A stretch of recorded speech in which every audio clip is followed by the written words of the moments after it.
झोडगा ग्रामपंमध्ये भ्रष्टाचार विरोधात आमरण उपोषण सुरू. तालुक्यातील झोडगा ग्रामपंचायतमध्ये भ्रष्टाचार विरोधात वारंवार तक्रार करून देखील सुद्धा आतापर्यंत कुठल्याच प्रकारची चौकशी व कार्यवाही न झाल्यामुळे टायगर ग्रुपचे अध्यक्ष पियुष चव्हाण यांच्यासह 7 जणांनी 13 ऑगस्टपासून उपविभागीय कार्यालयासमोर आमरण उपोषण सुरू केले आहे. झोडगा ग्रामपंचे तात्काळ गैरव्यवहार विकास कामाबाबत चौकशी करून कार्यवाही करण्यात यावी. घरकुल योजना शासनाच्या यादीत लाभार्थ्यांचे नाव असताना देखील बांधकाम सुरू करण्याकरिता 10,000 रुपये समाधान कटकवाड यांना लाभार्थ्यांना द्यावे लागतात. सन 2023 ते 2026 मध्ये मंजूर झालेल्या घरकुल योजना लाभार्थ्यांना 50% घरकुल अद्यापपर्यंत मिळाले.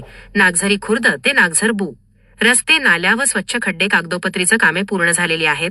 गट ग्रामपंचायतमध्ये 80% ग्रामस्थांनी घर टॅक्स भरणा केला असून कुठल्याच प्रकारचे रेकॉर्ड नाही. नागझरी खुर्द येथील सार्वजनिक विहिरीमध्ये कुठल्याच प्रकारची स्वच्छता नसताना देखील कागदोपत्रीच विहिरीमध्ये ब्लिचिंग पावडर टाकण्यात आलेली आहे. यासह अनेक मागण्या आहेत. आमरण उपोषणामध्ये पियुष चव्हाण, पवन साबळे, अनिल साबळे, रवींद्र मंझा, सीताराम चव्हाण, विनोद साबळे, विनोद तित्रे, अंकुश मंझा यांनी उपोषणामध्ये सहभाग घेतला. महाभूमी डिजिटलसाठी अनुप गवळी, खामगाव. झोडगा ग्रामपंचायत भ्रष्टाचारासंदर्भात आम्ही वारंवार विस्तार अधिकारी यांच्याकडे तक्रार दिलेला आहे, आयुक्त साहेबांकडे तक्रार दिलेला आहे, तसेच बुलढाणा सीओ यांच्याकडे सुद्धा तक्रार दिलेला आहे.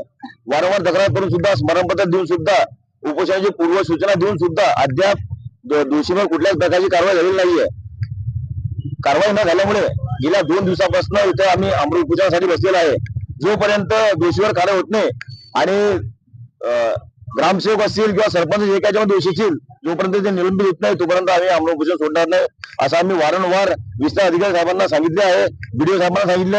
अद्याप त्यांनी कुठल्याही त्याच्यामध्ये ठोस निर्णय हा घेतलेला नाहीये. त्यामुळे आम्हाला नाही याचा आता आमरण उपोषणासाठी इथे बसावं लागलेलं आहे. मागणी असं आहे की झोडगा ग्रामपंचायतीमध्ये बऱ्याच ठिकाणी भ्रष्टाचार झालेला आहे, रस्त्यामध्ये भ्रष्टाचार झालेला आहे, नाल्यामध्ये भ्रष्टाचार झालेला आहे, कचरा कोंडीमध्ये भ्रष्टाचार झालेला आहे, मुलींच्या शाळेच्या बाथरूम मध्ये सुद्धा भ्रष्टाचार झालेला आहे, विहिरीमध्ये भ्रष्टाचार झालेला आहे. आणि ज्या काही घरकुल योजना शासनाच्या आहेत लाभार्थ्यांना घरकुल द्यायचे 10,000 रुपये द्यावं लागतं. वारंवार तक्रार करून सुद्धा अजून शासनाला जाग येत नाहीये. त्यामुळे आता आम्हाला रस्त्यावर उतरल्याशिवाय दुसरा पर्याय नाहीये.